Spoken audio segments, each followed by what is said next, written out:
O governo italiano anunciou nesta terça-feira mais 743 mortes de Covid-19, a doença causada pelo novo coronavírus. O anúncio indica a retomada do aumento do número de óbitos que havia caído nos 2 dias anteriores.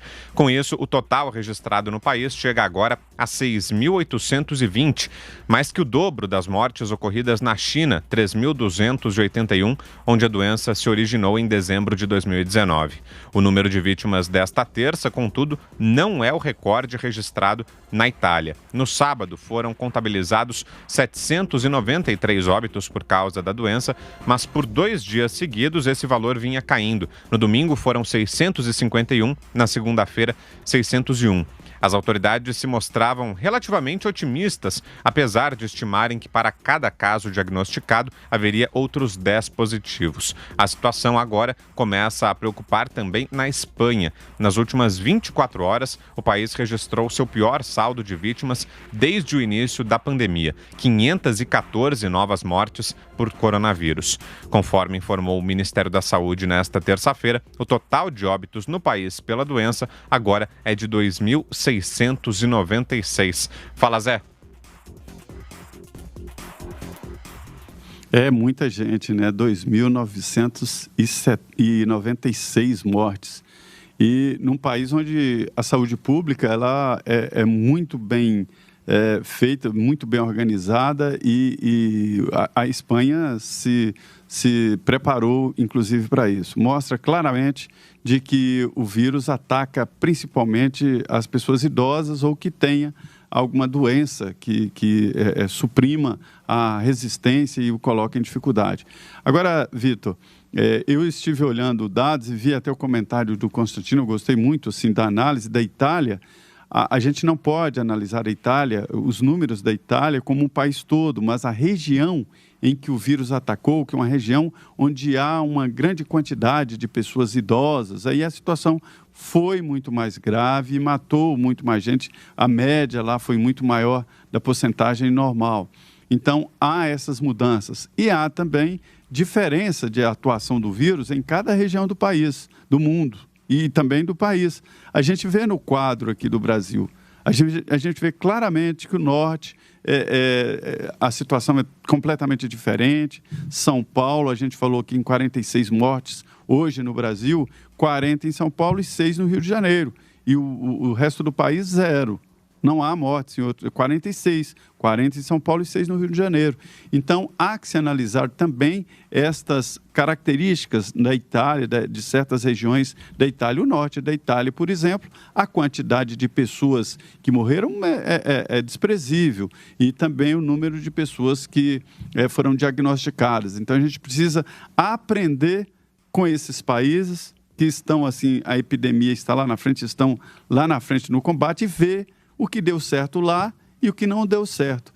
E até agora, até o presente momento, tudo indica de que o isolamento social é o melhor remédio para evitar o pico. Não é para evitar a contaminação, para evitar esse pico que é danoso à estrutura de saúde. É o melhor remédio. Por outro lado, a gente vê, por exemplo, o Japão, que tem hábitos culturais lá que facilitam a defesa. E o Japão está até agora também sendo o país que melhor se defendeu. Então, a gente precisa aprender com eles. Está muito certo esse critério do Ministério da Saúde em conversar com a China, conversar com a Espanha e conversar com a Itália para aprender, e com o Japão também. Augusto. A Itália está pagando um altíssimo preço pela irresponsabilidade com que reagiu inicialmente à crise. Várias autoridades se portaram de maneira lastimável. É um preço alto, como lembra o Zé Maria, pelo altíssimo índice, né, de pessoas idosas, e a conjunção desses fatores aí resultou no que se vê hoje, né? O número de mortes é maior do que o registrado na China. Mas eu continuo otimista quanto à curva. Eu acho que tem essas oscilações, mas a curva que parecia descendente, tomara, tem tudo para continuar, também por causa desses detalhes aí que o Zé Maria apontou. as mortes, elas se concentram em determinadas regiões, nas outras elas praticamente não ocorrem e atingem uma faixa da população que, assim, você vê mortes com 83 anos e um quadro clínico, um quadro de saúde problemático para burro. Então, tem explicações isso aí. Acho que está certíssimo, Zé, tem que procurar os bons exemplos, mas eu não quero perder a oportunidade.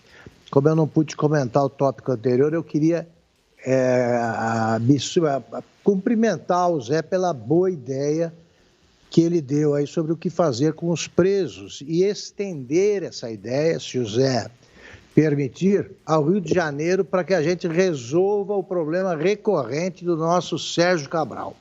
O Sérgio Cabral, todo dia, ele pede para ser libertado por causa da epidemia de coronavírus.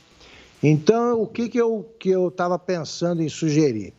Que um juiz aí, o próximo a julgar uma petição desse tipo, dissesse o seguinte: olha aqui, você tem 57 anos, você vai ter que esperar 3 anos para ficar isolado, porque aí você estará no grupo de risco. Por enquanto, você é jovem, está com boa saúde, não precisa.